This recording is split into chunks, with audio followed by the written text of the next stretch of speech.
Jornal da Rede Alesp. Vamos mudar um pouquinho de assunto e depois a gente volta a falar sobre a vacinação e Covid-19. E vamos falar agora com a advogada Bárbara Cristal sobre a nova lei de licitações aprovada no Senado e que revoga a determinação anterior que institui normas para licitações e contratos da administração pública. Bom dia, bem-vinda, Bárbara. Explique para quem está nos acompanhando aqui no nosso jornal quais são essas mudanças, por gentileza. Bom dia a todos. Foi um assunto aí, eu acho que muito grande nos últimos dias, né? Muito esperado essas inovações.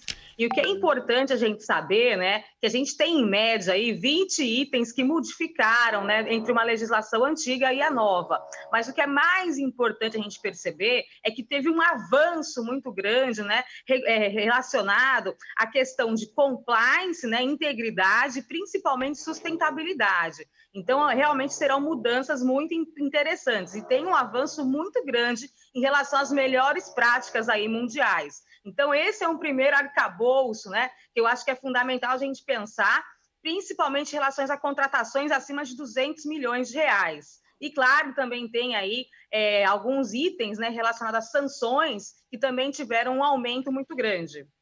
Doutora Bárbara, mais uma vez a gente agradece a sua participação aqui no Jornal da Rede Alesp, né? Falando de um assunto tão curioso, que muitas pessoas não sabem como funcionam as contratações entre setor privado e setor público. Enfim, sai a Lei 8.866/93 e entra a Lei 4.253. Doutora, teve mais alguma lei que revogou? E quais foram as principais mudanças que hoje vai passar a vigorar com essa nova lei? É bom a gente pensar assim, tá? Vou dizer 20 itens aqui que modificaram da gestão anterior e a atual, e aí eu vou colocar algumas questões mais detalhadas que eu acho que é fundamental todo mundo entender, de fato, nessa transição, né? Porque a gente tem aí diversos prefeitos recém-empossados que terão que colocar essa legislação na prática. Então, vamos lá, né? Questão de projeto completo. Isso não existia antes e agora vai haver.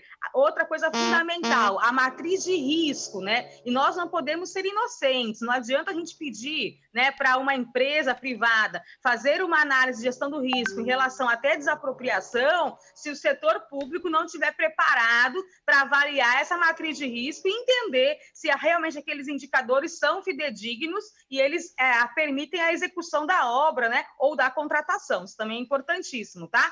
A linha de contratação integrada, que é o quê? Uma mesma empresa poderá realizar o projeto e a obra desde que seja acima de 100 milhões de reais. Então, tem algumas mudanças realmente são fundamentais. E tem uma aqui que é extremamente preponderante, que é a questão de diálogo competitivo, né? Essa questão de diálogo competitivo é super inovador.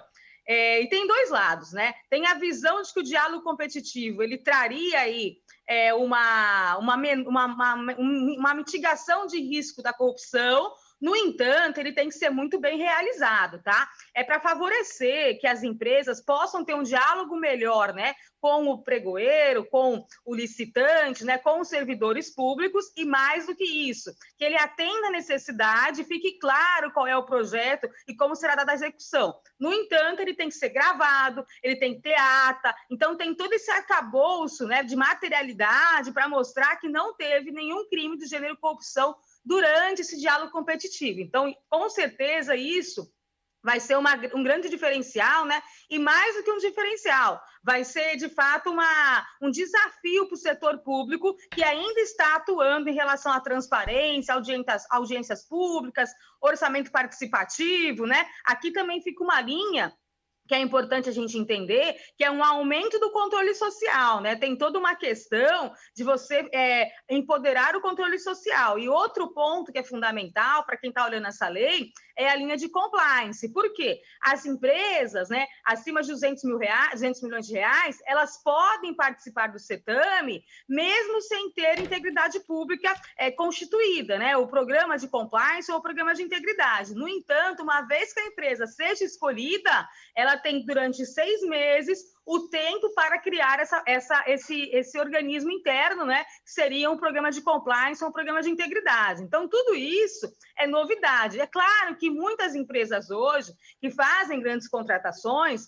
já possuem esse programa interno, mas não necessariamente nos indicadores que a gente tem aí os tribunais, a Polícia Federal, o Ministério Público, de fato, onde a gente faz as investigações. Então, vai ter que ter toda essa construção, tanto para o privado quanto para o público, né? Isso é importantíssimo, porque não era recorrente no Brasil essa exigência, tá? Também tem a linha de contrato de eficiência, que pode até gerar uma premiação para as empresas que entregarem antes o serviço ou entregarem com alto padrão de eficiência a obras, né? Eles podem até receber um bônus. Isso é muito bom, porque pode sim mitigar a corrupção, de não ter ali a questão da propina, e sim isso acabar sendo transformado num bônus pela eficiência de uma obra. Então, isso, de fato, pode ser uma coisa positiva.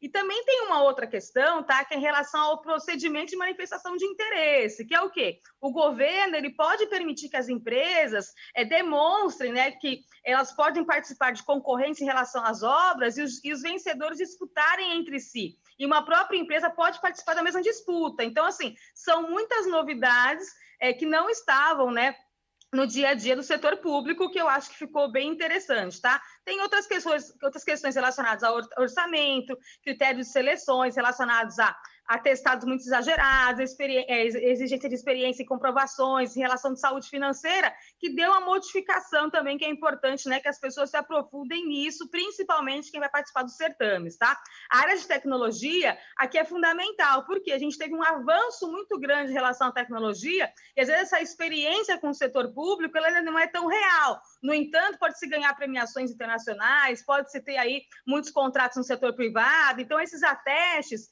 eles podem ser utilizados de uma outra forma agora, tá? Outro ponto que é fundamental é a questão de execuibilidade, né? Se por acaso na proposta você tem que ter aí, de fato, o que pode ser aceito ou não aceito de percentual de diferencial para execução. Isso antes não tinha tanta relevância, né? Ou então era pouco apontado pelas unidades, e principalmente por quem geria a licitação ou geria a contratação, não ficava tão evidente, tá? Também tem a questão de seguro-garantia. Isso também é uma questão muito diferencial, tá? Que também não existia antes no modelo que temos agora, né? Que é muito mais eficiente, tá?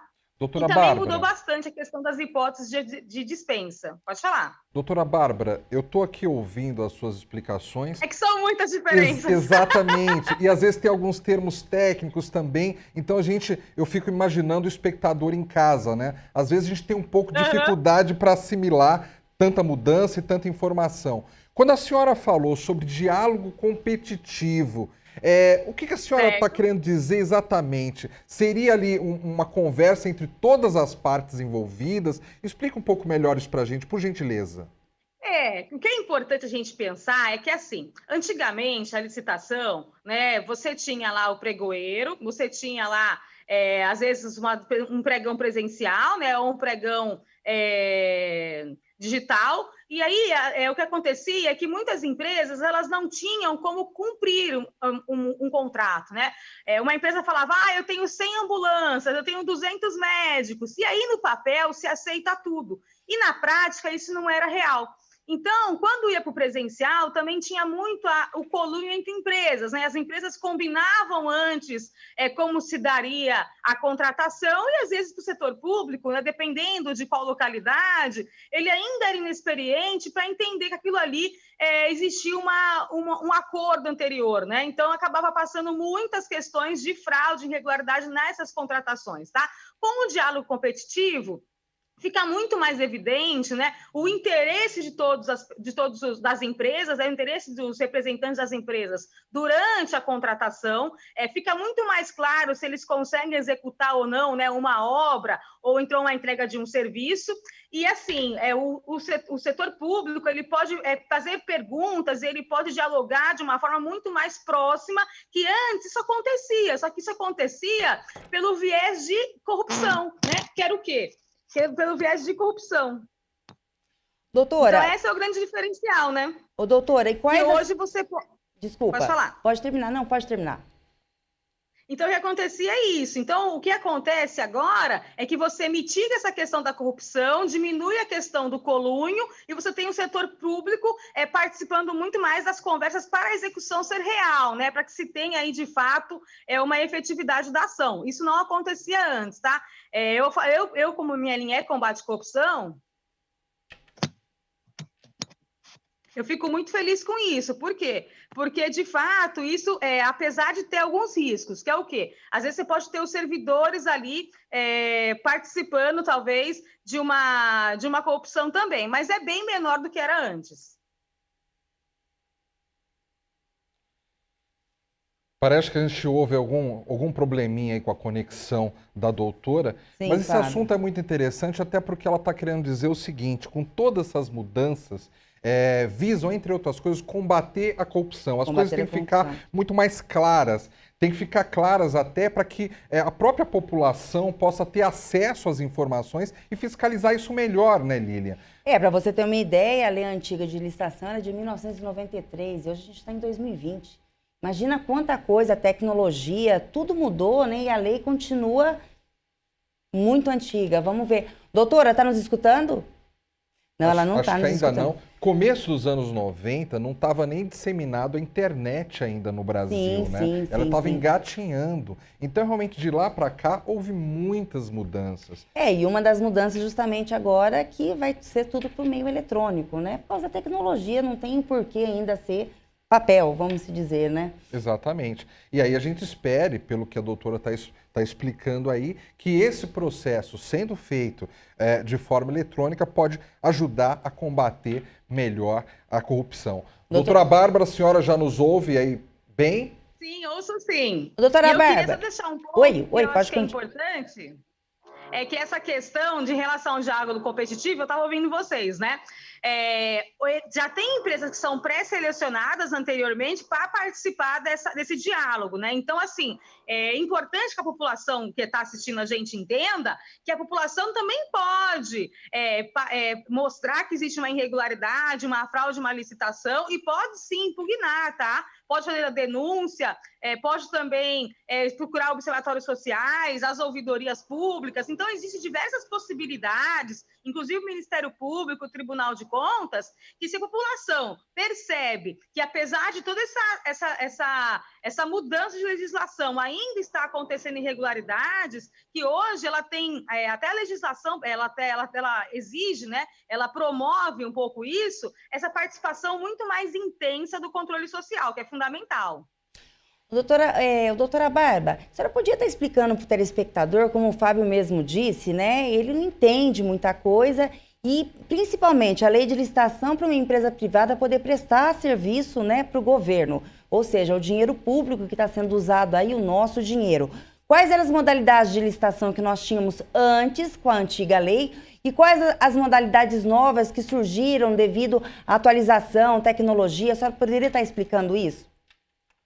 Então, gente, a questão das modalidades, elas não mudaram tanto assim, tá? O que mudou foi a inversão de fases, tá? Teve, assim, as mudanças que tiveram, algumas coisas que eu já comentei antes, tá? Que aí são realmente diferenciais. E os diferenciais, eles estão muito mais relacionados a gente poder exigir das empresas uma linha de integridade muito mais forte, isso é importante que todo mundo entenda, e um outro perfil é a questão de você gerar sustentabilidade, né? Terem aí contratações que sejam sustentáveis. Então, essas são as grandes diferenças, e a outra questão é a linha de inversão de fases. Mas para o público, o que a gente tem que estar entendendo de fato é que, assim, vou dar um exemplo que é importante, que é um grande diferencial. Antes, as sanções eram muito mais brandas, né? Se existia uma fraude, uma irregularidade, elas eram muito mais brandas. Com a lei de licitações agora, a gente tem dois viés, né, para a punição, por exemplo, que pode ser o viés da lei anticorrupção e pode ser o viés da lei de licitações novas. É claro que tem que se escolher ali qual das duas vai se utilizar para a sanção dessa empresa que fez alguma irregularidade em relação a essa contratação, tá bom? Mas esse é um grande diferencial. Para vocês terem uma noção, pela lei de licitações, está indo aí 0,5% do valor bruto da contratação, tá? até 30%. Então, de fato, isso é uma multa bem generosa, que pode sim gerar uma arrecadação boa ao município, dado a irregularidade ou a fraude de uma contratação. Ou então, pode-se escolher a lei anticorrupção, que vai aí de 0,1% a 20% do faturamento anual bruto daquela empresa. Então, assim, a gente vê que existe um esforço. Isso é importante, existe um esforço da relação público-privada, da relação contratual público-privada, de se ter aí uma necessidade muito maior, né, de se buscar, de fato, integridade nessa relação. Quando eu falo do diálogo competitivo, quando eu falo do seguro-confiança, quando eu falo de todas essas questões que foram grandes mudanças de uma legislação para outra, isso é fundamental, porque a gente vê pelo menos um esforço do governo em fazer contratações probas, para uma gestão proba, para que a população perceba, de fato, que aquele serviço está sendo executado da melhor forma possível. Quem está nos ouvindo, é importante vocês pensarem assim, quando vocês veem uma obra de uma praça, sempre tem o valor da obra lá e tem o período pelo qual a obra deveria ser entregue. Normalmente, essa obra não é entregue nesse período e mais do que isso, né? Às vezes, além de não ser entregue nesse período, ela tem vários aditamentos, né, de valor daquela contratação e de tempo daquela entrega. Então, assim, a gente vem aí de gestões muito ineficientes nas mais diversas áreas. Então, de fato, esse estímulo dessa lei nova, ela tenta mitigar tudo isso, né? E é importante também um outro ponto que eu preciso comentar aqui, que é a função do fiscal de contrato, do gestor do contrato, e também da pessoa que vai implementar esse compliance na máquina pública e esse compliance nas empresas. Esse vai ser o grande diferencial, tá? Esses grandes planos de operações. E a outra coisa que eu acho que é legal é essa linha de matriz de risco. Por quê? Porque hoje, no Brasil, a gente tem diversos contratos que a máquina pública gasta o dinheiro, existe a contratação, existe todo um esforço, e quando vai ser executado, às vezes tem que causar desapropriação, ou tem ali uma espécie em extinção, em que a gente fica com uma obra completamente parada, né, que a gente fala que é um elefante branco aí, e só que o gasto foi realizado. E aí fala que não tinha sido verificada essa questão do planejamento da obra. Então, isso tudo acaba sendo mitigado. Essa é a grande vantagem, eu acho, dessa lei de licitações, tá? Esses vários gaps que antes existiam e que as pessoas não tinham coragem de pontuar e multar, e que agora fica muito mais evidente, né? Ou para preventivamente não haver a contratação, ou então, que já que aconteceu a contratação, mitigar o quanto antes, né, qualquer irregularidade. Então, essa eu acho que é a grande vantagem aí para quem nos ouve. Perfeito. Bárbara Cristal, advogada, muito obrigado pela sua presença no Jornal da Rede Alesp. Muito obrigado a vocês, um super beijo a todos. Tchau, tchau. Bom dia, bom trabalho. O Jornal da Rede Alesp falou agora com Bárbara Cristal, advogada, que falou um pouquinho sobre a nova lei de licitação.